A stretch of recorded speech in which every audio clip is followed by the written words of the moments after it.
कल जो विधानसभा में सूबे के मुख्यमंत्री ने जो बयान दिया कि 1932 खतियान आधारित नियोजन नीति बनाना संभव नहीं है, अगर बनता है तो हाई कोर्ट में या कोर्ट में उसको रिजेक्ट कर दिया जाएगा। तो क्या लगता है कि आप लोग जो आंदोलन कर रहे हैं, लगातार कर रहे थे खतियान आधारित तमाम धरना प्रदर्शन, रन फॉर नियोजन, जितना कार्यक्रम हुआ सभी क्षेत्रों में युवाओं ने जिस प्रकार से भाग लिया, तो क्या कहना चाहते हैं इस पर? हेमंत सोरेन का जो बयान आया है, मुख्यमंत्री का जो बयान आया है, इस पर क्या प्रतिक्रिया है? अब देखिए, सबसे पहले तो हेमंत सोरेन जी ने ये बयान देकर झारखंडियों के साथ अन्याय किया। सबसे पहला उनको ये बात बोलनी ही नहीं चाहिए, क्योंकि ये लड़ाई बंद नहीं होने वाला है। अधिकार यहाँ का नौजवान छोड़ने वाले नहीं हैं, क्योंकि उनको जो सरकार में बैठाए उस वक्त भी उन्होंने हर सभा में ये कहे हैं कि हम सरकार बनाने के साथ ही 1932 लगाएंगे।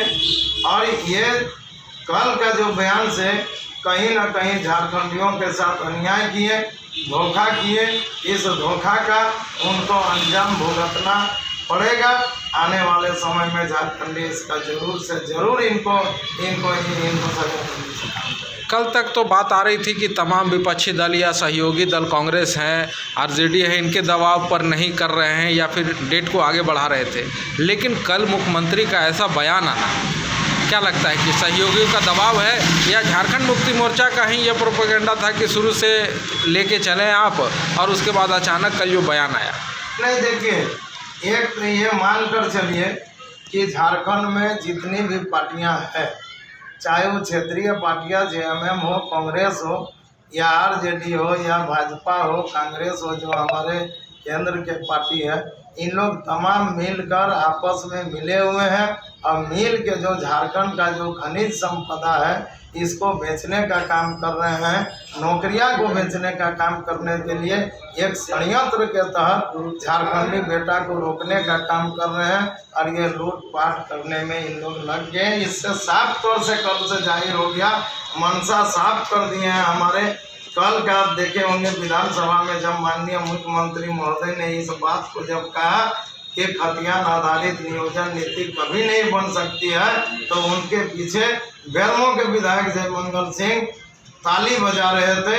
इससे साफ जाहिर है कि इन लोग सबको आपस में मिले हुए हैं और मिल के झारखंड का अधिकार रोकने का काम कर रहे हैं। ये आने वाले दिन में कहीं न कहीं झारखंडियों को और जो लोग यहाँ पर रह रहे हैं इसको सड़क में उतरने पर मजबूर कर रहे हैं और झारखंड को आग में जलने झोंक देने के लिए मजबूर कर रहे हैं। ये एकदम तय हो गया। राजेश जी, आपने भी आंदोलन किया है, यहाँ आपने बैठक किया था, एक बड़ा कार्यक्रम किया, खतियान पंचायत बैठाया था आपने, जिसमें सिल्ली के पूर्व विधायक अमित महतो आए थे और भी तमाम जो भाषा संघर्ष समिति हो या भाषा संघर्ष खतियान समिति हो, इन सभी के आंदोलन का क्या मानते हैं कि क्या रिजल्ट निकला? सरकार पे क्या सरकार के कानून पे जू रहेगा या फिर बात आई गई हो गई या फिर सरकार सुनना ही नहीं चाहती इन बातों को? जो जन भावना से जुड़ा हुआ था, जो तमाम खतियान आधारित लोग हैं, वो लोग लगातार संघर्ष कर रहे थे कि खतियान आधारित नियोजन मांग होना चाहिए। तो ये फैसला आ जाने के बाद, कल मुख्यमंत्री का बयान आने के बाद क्या लगता है कि उन्होंने तमाम जो उभरते नेता थे जो खतियान आधारित अपने वंशजों के लिए या आने वाली पीढ़ी के लिए जो मांग कर रहे थे, उस व्यवस्था पे क्या लगता है? देखिए, ये एकदम धोखा है, झारखंडियों के साथ एकदम धोखा है। झारखंडी नौजवानों का अपमान है, माताओं बहनों का अपमान है।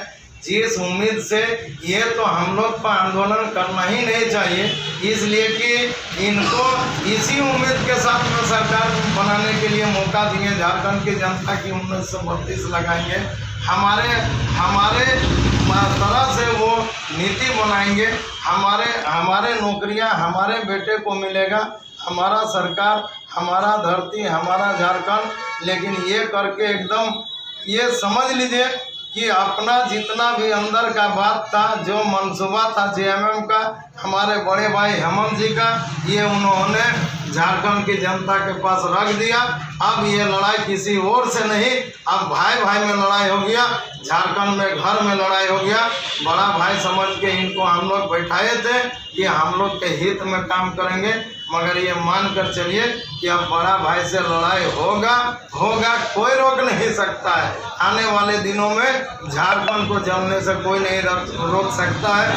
जब तक कि अधिकार नहीं मिलेगा ये लड़ाई फिर से स्टार्ट होगी। राजेश जी, एक और बात आ रही है कि जब खतियान आधारित नियोजन नीति नहीं बनेगी तो खतियान अगर 32 का ही बन जाता है, अगर स्थानीय नीति 32 ही बन जाती है तो क्या लगता है वैसे खतियानधारियों को फ़ायदा हो पाएगा या सिर्फ छलावा रहेगा? नहीं, जरूर खतियान आधारित यदि नियोजन नीति बनती है तो कहीं न कहीं झारखंडी बेटा को होगा।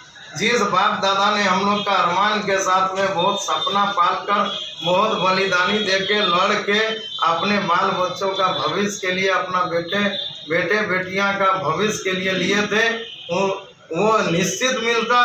मगर उनके अरमान पर पानी फेरने वाला सिर्फ और सिर्फ यहाँ के मुख्यमंत्री हमारे बड़े भाई हेमंत सोरेन जी हैं।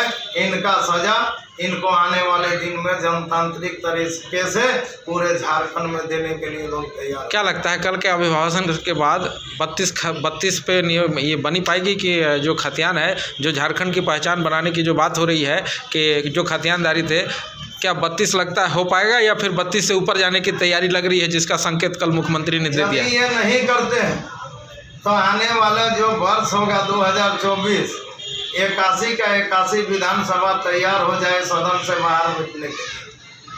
और झारखंडी बेटा नए नौजवान आएंगे, यदि ये नहीं लगाएंगे तो आने वाले दिन में नई सरकार, नए नौजवान सदन पर जाएंगे और 1932 का मोहर लगना तय होगा। इतना आंदोलन होने के बाद भी हेमंत सोरेन नहीं करना, ये क्या लगता है कि तमाम आंदोलनकारियों को उन्होंने सीरियस नहीं लिया कि जो नौजवान निकल रहे हैं ये सीरियस नहीं है, ये एक स्टंट है जो अभी कुछ दिनों तक चलेगा, उसके बाद बंद हो जाएगा? कहीं ऐसा सोचकर मुख्यमंत्री ने कल कहीं भाषण में 32 खतियान आधारित नियोजन मांग को ठुकरा दिया? नहीं, ऐसा बात नहीं है। देखिए, जब जनता निकली है अपना अधिकार के लिए, कहीं ना कहीं सरकार कुचलने का काम करती है। थोड़ा समय लगेगा मगर अधिकार लेकर ही झारखंड का नौजवान मानेंगे, क्योंकि हमारा झारखंड का बेटा पढ़ लिख लिया है, कलम में ताकत है, जन में ताकत है, एकता में ताकत है। और इसमें एकता हो गई कल से, जब माननीय मुख्यमंत्री का बयान आने के बाद कहीं न कहीं झारखंड में एक फिर से और मजबूत एकता बना है, जिस एकता से फिर से हम लोग अधिकार लेने के लिए लड़ाई लड़के रोड में आना एकदम तय। स्थानीय नीति अगर 32 लागू नहीं हुआ तो क्या करेगी भाषा संघर्ष समिति या भाषा खतियान संघर्ष समझते? लड़ाई जारी रहेगी, रोड में लड़ाई जारी रहेगी। भले हम लोग सदन पर नहीं जा पाए, सदन में नहीं लड़े, 81 विधायक चुप रहे, उसका सजा उनको आने वाले दिन में झारखंड की जनता देगी। और हम लोग सड़क पर लड़ने के लिए एकदम तैयार हैं, हर नौजवान तैयार हैं, किसी भी हद तक भी हम लोग जाने के लिए तैयार हैं, जब तक नियोजन नीति नहीं। मानते हैं अगर 50 हो जाए, 70 हो जाए, 75 हो जाए तो क्या मानेंगे आप लोग? अब ये तो सब वक्त बताएगा कि झारखंडी के हित में हो रहा है कि नहीं हो रहा है। झारखंडी के हित में होगा तो झारखंड का लोग मानेंगे, झारखंडी हित में नहीं होगा तो कतई बर्दाश्त हम लोग नहीं करेंगे, कतई नहीं मानेंगे। यहाँ का आपके अनुसार क्या होना चाहिए कट ऑफ मार्क्स? हमारे अनुसार तो 1932 होने चाहिए। 32 का ही समर्थन एकदम निश्चित, हम लोग 32 को ही मानेंगे। यदि 32 को नहीं मानते हैं तो उनको अपना समिति बनाकर हर जिले का सर्वे होनी चाहिए कि कहाँ पर कितने का हम लोग उसका नीति बनाने के लिए ही होगा, ये होनी चाहिए। पूर्ण रूपेण माननीय मुख्यमंत्री को कहना कहीं न कहीं झारखंडियों के साथ अपमान कर रहे हैं। एक बात और उन्होंने कही कि विपक्ष पे निशाना साधा कि 5 लाख नौकरी, मैंने नहीं कहा था कि हर साल 5 लाख नौकरी नहीं, हर साल 5 लाख रोजगार पैदा करूंगा। तो क्या लगता है कि अपनी बातों से वो मुकर रहे हैं या फिर वैसा ही कहा था? विपक्ष का लोग उनको मुख्यमंत्री बनाए कि झारखंड की जनता? झारखंड की जनता ने बनाया ना, हमको विपक्ष से क्या मतलब? विपक्ष का लोग कल 15 साल राज किए, जब अधिकार नहीं मिला तब जाके हमारे माननीय मुख्यमंत्री को बैठाया गया। हम लोग को विपक्ष से क्या मतलब है? बीजेपी तो पहले ही बीजेपी और आजसू हमारे अधिकार को खत्म कर चुका है। हमारे बहुत उम्मीद से इनको बनाया गया था। आप क्या कर रहे हैं ये हम लोग देखना चाहते हैं। विपक्ष का तो कहानी खत्म हो। लगभग 3 साल पूरे होने जा रहा है, लेकिन किसी भी वर्ष 5 लाख नियुक्तियां नहीं हो पाई। क्या कहेंगे? सरकार कहीं बोलने और करने में अंतर, कथनी और करनी में अंतर? जी, अपना कहानी कथनी में ये बदल गया। इनको लग रहा है कि हम माननीय जब मुख्यमंत्री बन गए, ये हम परमानेंट मुख्यमंत्री बन गए, मगर माननीय हेमंत सोरेन भैया जी, अब आप ये मान लीजिए 2024 के बाद और आपका आने का कोई रास्ता नहीं बन रहा है। अभी भी आपके पास वक्त है, अभी भी अपने बात को बदलिए, अपने बयान को बदलिए और झारखंडी हित में कार्य करिए, अन्यथा आने वाला दिन आपको माफ नहीं करेगा, निश्चित रूप से।